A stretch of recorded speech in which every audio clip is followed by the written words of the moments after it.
Finally, we have a Toon deck that I can get behind. Make sure you guys smash the living crap out of that subscribe button and leave a comment down below. Today, we have some of the dual coasters and coins that came with the product this year. These dual coasters have been really convenient for actually putting your deck on and just being able to draw. It's such a nothing burger that all of my friends that I gave these to were just absolutely in love with the coaster. Obviously, you can also replace the little circle here to put the coin inside. But we have Fusion. I'm pretty sure this is Ritual. I'll be going to one winner. Robbie, do we have anything bigger coming up? Patience. I wanted to get like the little small, things out of the way for people that do like the little accessories and things like that. Also, shipping's expensive now, man. To ship some of this stuff, it does add up over time. So keep on telling me what you guys want to see from these segments. This one is dedicated to the one Toon player. I've been watching Edo Pro all morning, and I finally saw a Toon list that really caught my attention. I was like, I want to talk about this because the way that Toons play right now, what degeneracy are you going to bring with it? Well, this is the FTK, of course. We had to, one victim happened to come along and, we get to see the Toon World recruit for the rabbit, deploy the rabbit, chain the Toon World to put out the rabbit, because now you get to bring back the Toon World. And now, guess what? Little Bunny here gets to, in addition to you get the additional normal summon, but also now, we get the Toon World reset to get to add. This is why this card, some of the most ignorant Yu-Gi-Oh! That you can actually have. Obviously, bypassing Toon restrictions and getting the chance for you to do your thing is insane. Go ahead and get a recruit for the Blue Eyes Toon. Go ahead and place our other field spell. Field spell recruit. We've done all of our placements now, and we've deck thinned all of our Toon Worlds, which is good. Now we get to go ahead and do the Illusionist Faceless Mage to go ahead and place face up. Unfortunately, they did hard draw the Mind Scan, but now that Mind Scan is going into play, we're going to go ahead and force the opponent to play with their hand now revealed, which now gives us absolutely perfect knowledge of hand traps that they might have. So now we get to go ahead and deploy Comic Hand. Comic Cat's going to go ahead and attempt to do its thing. We'll banish it, get it to come back, and then we'll go ahead and Toon Dark Magician, which goes ahead and gets us a free discard to search for a Toon Spell and Trap card. Yes, the best card of the Toon deck. And guess what? We've activated a spell card this time. So now we can go ahead and make a demod. This is where the combo becomes very linear. So now we go ahead and special summon out the Eradicator Warlock by attributing the demod, because this card counts as a Dark Magician, which automatically, just gets us into the combo line. And now slam the Toon table and start doing the shenanigans of Toon table into Toon table into Toon table. Going ahead and putting our opponent down to 5,000 life, getting a Toon bookmark here. Bookmark coming to our hand, which you're going to see. We will be cycling down the Evil Box now. Now, Evil Box is going to get us the ability to get a trap card pulled out of our deck here, which will get us the Briefcase. You've got a couple of different options that you can work with, but the Briefcase actually being one of the better options is good. Now, this card gives you the quick effect, target a card out of the graveyard and place it on the bottom of the deck.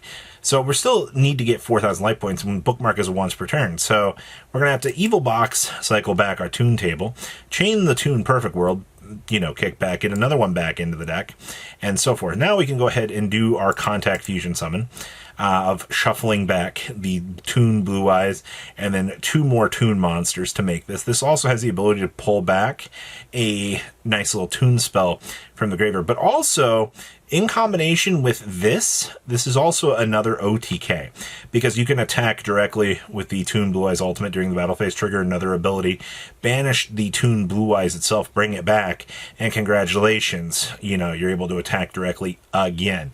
It's something that this deck shouldn't be allowed to do, but it does have access to the play line. We'll go ahead and warp out our Blue Eyes Toon, and now we can go ahead and Toon table into Toon table here. Go ahead and Toon table yet again.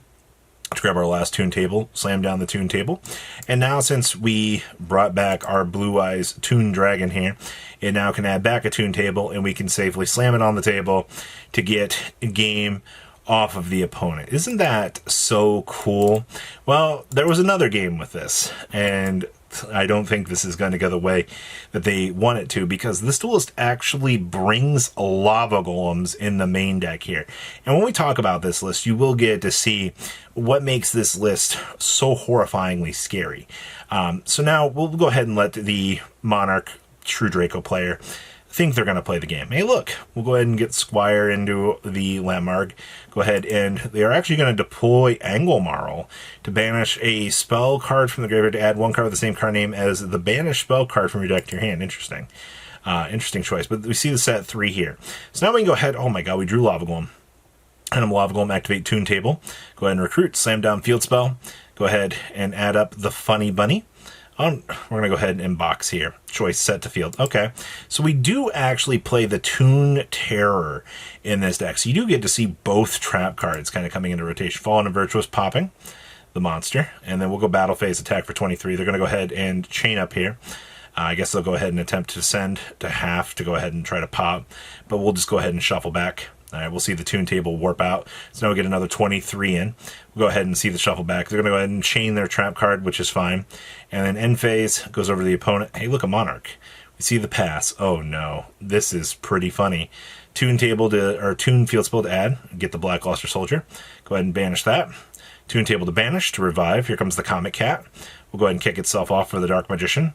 Bakuri box shuffle, and then we see the concession here because our whole army is ready to attack directly and win the game. Honestly, this deck is fairly disgusting. I'm honestly fairly impressed and happy to see that somebody actually has a working Toon list. Because, I mean, when you initially look at this deck, you know, especially with, like, the OCG variants, you know, you see that the decks feel very combo heavy. You know, these decks want to be able to go through as many different combos that they can kind of push through. And honestly, it's not such a terrible idea, but it does kind of showcase, you know, some of the vulnerabilities that a deck like this can actually do. So let's pass on over to the deck list. Welcome to One of Central Judge. Just kidding. This deck is pretty well designed, and I like that. So the build is actually playing 2 Lava Golems in the main deck. I think being able to provide yourself with access to break over the opponent's field is very worth the option of being able to have this. And I think you have to reliably understand that in a format where your opponent's going to put up some very troublesome monsters, having these Lava Golems is going to be great for you to be able to work with. You've also got a lot of Toon access to be able to bridge down different lines, which I think is fine. Black Luster Soldier also provides you with an immediate answer to these things. You're also playing the 1 Toon Dragon to warp back to do the big fusion lines.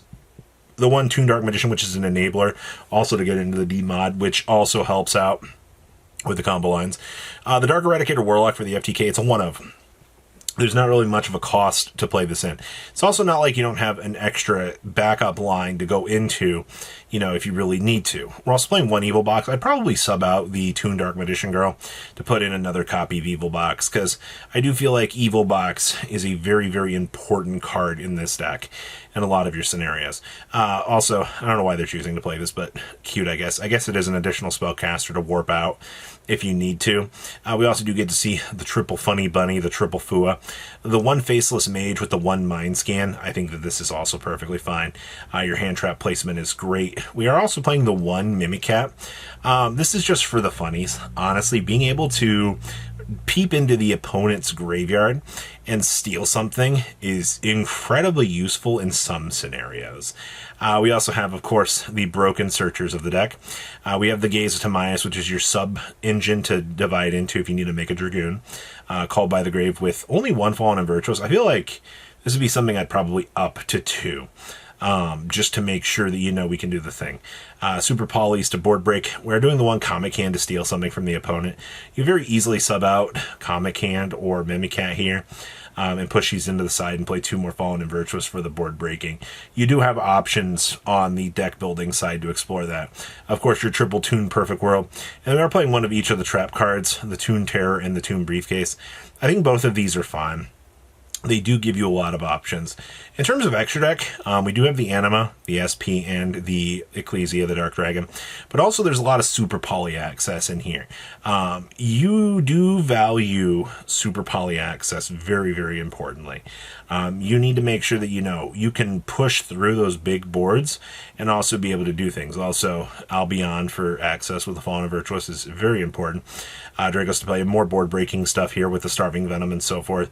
And then, of course, D-Mod and Dragoon. And then, of course, the triple Blue Eyes Toon Ultimate, giving you a lot of different access points to truly make this deck work out. But I mean, like, I like this deck. I think having a competent Toon list is very, very nice, and it really does get people excited because this deck is just, it's so fun, man. I do hope to see something that's not an FTK pop-up, which would be very nice, but you know what? This is fine. So please, leave a comment down below. Tell me what you guys think, and, well, tell me what else you guys want to see on the series. You guys have a good rest of your day. Patrons! Thank you!